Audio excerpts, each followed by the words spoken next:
नमस्कार मित्रांनो, नशीब आणि सिरियलमध्ये काय घडले आपण ते बघणार आहोत. श्रीमंत अर्जुनला भेटतो आणि त्याला सांगतो की माझ्या मित्राचं लग्न आहे आणि मला त्या लग्नाला जाता येणार नाही. त्यावेळेस कुणाचं लग्न असं अर्जुन विचारतो. त्यावेळेस श्रीमंत सांगतो की रुद्राचं लग्न आहे, मी तर त्याला आत्ताच भेटलो असं अर्जुन बोलतो. का तुला लग्नाला जाता येणार नाही असं बोलल्यावर श्रीमंत सांगतो की नागेश्वर आणि माझ्या आई यांच्यामध्ये खूप वैर आहे, मला दोन्हीकडूनही जायला पाहिजे लग्नाला असं श्रीमंत बोलतो. त्यावेळेस गिरिजाचं नाव ऐकल्यावर गिरिजा लोखंडे का असं अर्जुन विचारतो. तिथं माझ्या बायकोची मैत्रीण आहे असं तो बोलतो.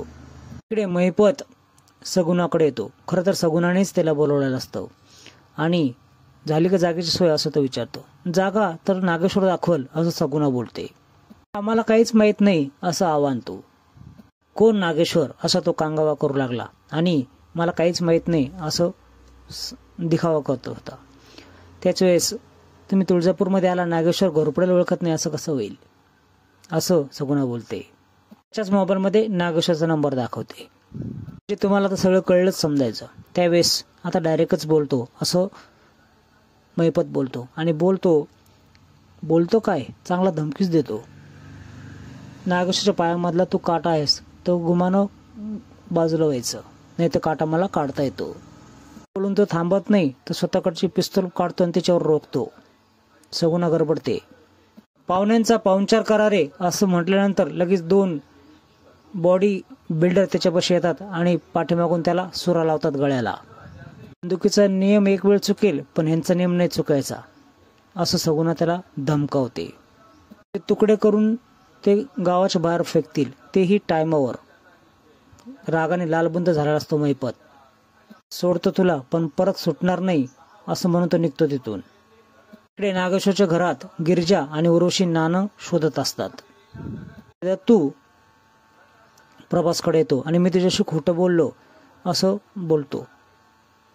इकडे उर्वशी आणि गिरिजा खूप शोधाशोध करत असतात त्या नाण्याची. गिरिजा रुद्राच्या रूममध्ये जाते आणि रुद्राचा फोटो पाहून ती थोडी इमोशनल होते. तिला पाठीमागचे सगळे क्षण आठवतात आणि का धोका दिलात मला, का खोटं बोललात मला असं ती स्वतःशी बोलू लागते. तो पुढे प्रभासला सांगू लागतो की 25 वर्षापूर्वी जी तू मुलगी माझ्याकडे आणून दिली ती पंढरपुरात नाही तर तुळजापुरामध्येच आहे आणि तिचं नाव गिरिजा आहे. आपण तिच्या आईबापांना शोधू आणि त्यांना देऊन टाकू.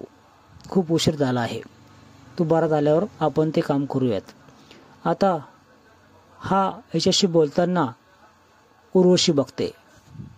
काय बोललास तू असं ती त्याला विचारते. दत्तू खूप घाबरतो.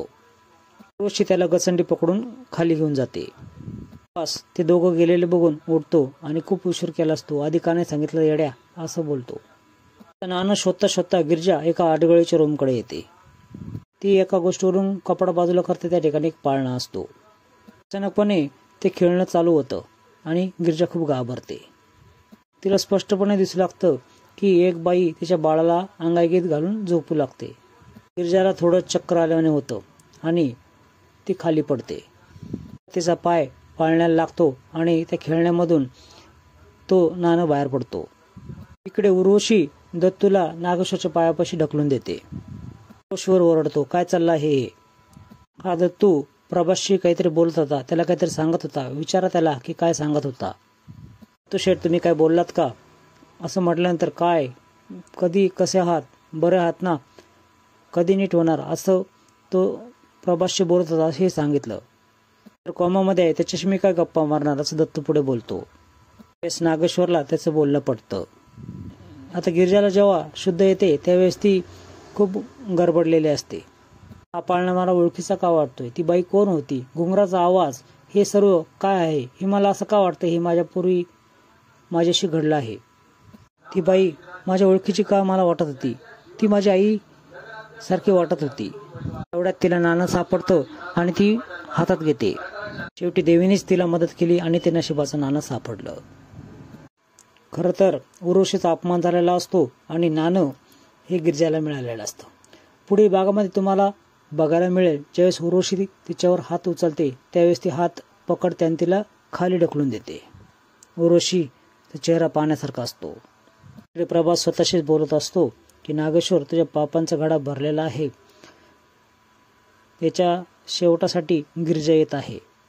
नागेश्वर येण्याची चावल त्याला लागते आणि तो पटकन झोपून घेतो. पण नागेश्वरला थोडा डाऊट येतो.